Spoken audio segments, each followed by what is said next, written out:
Bonjour, je suis Bernadette Jökmans, formatrice en secrétariat bureautique. L'objectif de cette vidéo est de vous présenter les différents éléments d'une lettre commerciale de manière très succincte. Donc, si vous voulez plus de détails, je vous invite à consulter le syllabus sur la présentation d'une lettre commerciale. Alors, commençons par le haut. Vous avez l'entête. L'entête, qu'est-ce qu'il contient? Il contient les coordonnées de l'expéditeur. Ici, il s'agit de la société City Club. On a le logo de la société, le nom de la société. On peut également avoir son adresse. On doit en fait avoir son adresse, son numéro de téléphone, le numéro de fax éventuellement, son adresse email, l'adresse URL. Le numéro d'entreprise, les numéros de compte bancaire, on peut les répartir, toutes ces données, on peut les répartir entre l'entête et le pied de page. Donc vous voyez ici qu'il y a beaucoup de ces données qui se trouvent plutôt dans le pied de page. En dessous de l'entête, vous avez soit la date, soit la souscription. La souscription, ce sont les coordonnées du destinataire.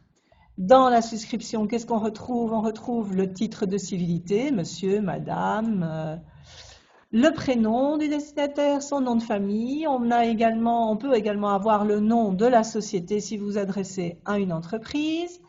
Si vous vous adressez à une entreprise, vous avez de préférence le nom du destinataire suivi de sa fonction. Ensuite, vous avez la rue, le numéro de la rue, le code postal et la localité.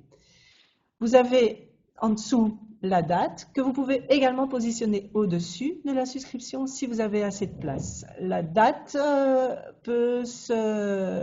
commence toujours par la localité de la société ou plutôt de l'expéditeur. Ensuite, vous avez les références. Les références commencent par vos références, c'est une question de politesse. Et puis, nos références. Dans vos références, qu'allez-vous reprendre? Vous allez reprendre les références d'une lettre qui vous a été envoyée. Donc, vos références ne sont complétées que si vous répondez à un courrier. Vous reprenez précisément les mêmes références que celles qui sont indiquées dans nos références, dans la lettre qui vous a été envoyée. Dans nos références, vous reprenez les initiales du signataire. Ici, il s'agit de Philippe Meignet. Ensuite, vos initiales, ce sont les initiales de la personne qui a fait la présentation de la lettre, suivi d'un numéro d'ordre.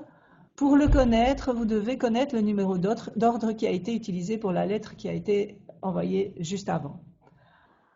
Ensuite, juste en dessous, vous avez l'objet de la lettre que vous encodez directement sans indiquer objet. Ce sont les nouvelles normes. Vous n'indiquez plus objet ou concerne, vous encodez directement l'objet et vous le mettez en gras.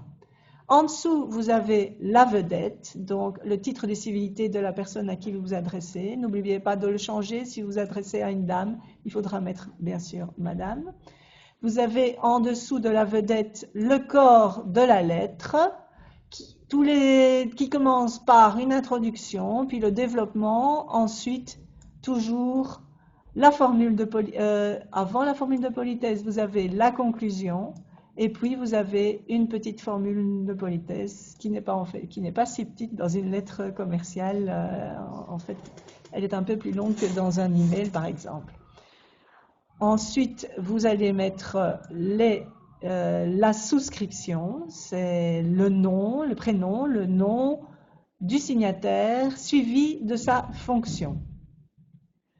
Éventuellement, ce que vous pouvez avoir aussi en dessous de la souscription, entre la souscription et le pied de page, vous pouvez aussi avoir les annexes. Enfin, les annexes sont mentionnées à ce niveau-ci.